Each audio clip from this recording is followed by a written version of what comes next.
बेटा रामू। अरे ओ बेटा रामू।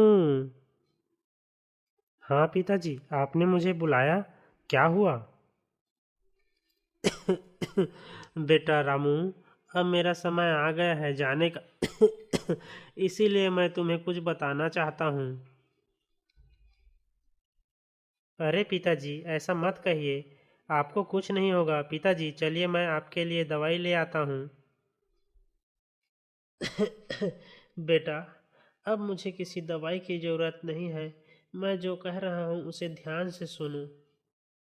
हाँ पिताजी, क्या कहना चाहते हो? आप बताइए मुझे। बेटा, बेटा, हमारे खेत के पास जो गुफा है, गुफा। हाँ पिताजी, जरा आराम से बताइए। बेटा, हमारे खेत के पास जो गुफा है उसमें ख ख ख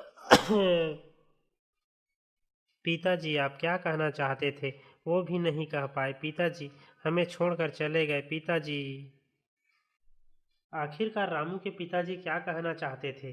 वो खेत के बारे में कुछ कहना चाहते थे या फिर उनके खेत में जो गुफा है उसके बारे में कुछ कहना चाहते थे? पर रामू के पिताजी आखिर कहना क्या चाहते थे उस गुफा के बारे में? फिर खेतों में काम करते करते रामू थक जाते हैं और थक करके वह उस गुफा के पास जाकर बैठ जाता है। और वह रामू उस गुफे को बड़े ध्यान से देखता है और वह सोचता है, क्यों न इस गुफे के अंदर जाया जाए। शायद गुफे के अंदर जाने से पिताजी की जो अधूरी बात थी वह मुझे पता चल जाए। क्या बताना चाहते थे आखिर पिताजी मुझे? यह सोचकर रामू गुफा के अंदर चला जाता है। अरे बाप रे, ये क्या! यह गुफा तो पूरे खजाने से भरा हुआ है। इतना सारा खजाना! और फिर भी मेरे पिताजी इतनी गरीबी में जिंदगी जी रहे थे। और मुझे पिताजी ने इस गुफे के बारे में क्यों बताया जब उन्होंने यहाँ से खजाना लिया ही नहीं? खैर, यह सब बात छोड़िए। मैं यहाँ से यह खजाना लेकर चला जाता हूँ और अपनी पूरी जिंदगी ऐशो आराम से बिताऊंगा। पिताजी ने न जाने क्यों यह खजाना लेकर नहीं गया और पूरी जिंदगी गरीबी में जिया।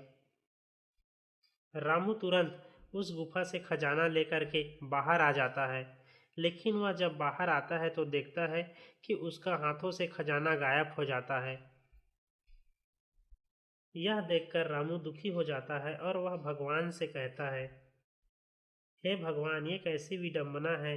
मैं इतना सारा खजाना लेकर गुफा से बाहर आया था, जो कुछ ही पल में मेरे हाथों से गायब हो गया।